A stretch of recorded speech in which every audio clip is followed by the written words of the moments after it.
Hi everyone, welcome back to another episode of Basic to Finance.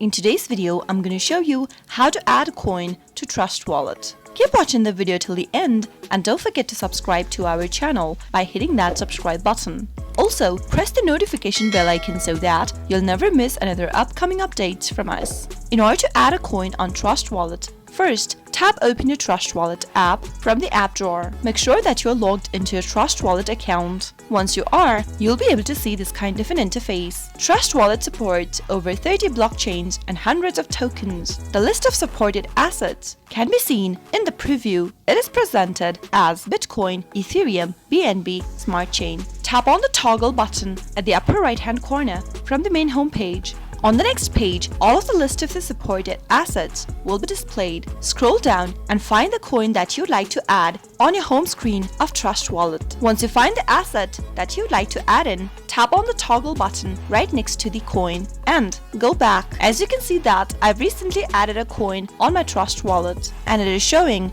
in the main homepage. That is how it is done. I hope the tutorial was helpful. If it was, go ahead and give us a thumbs up. I'll be back soon with more tutorial videos like this. Thanks for watching.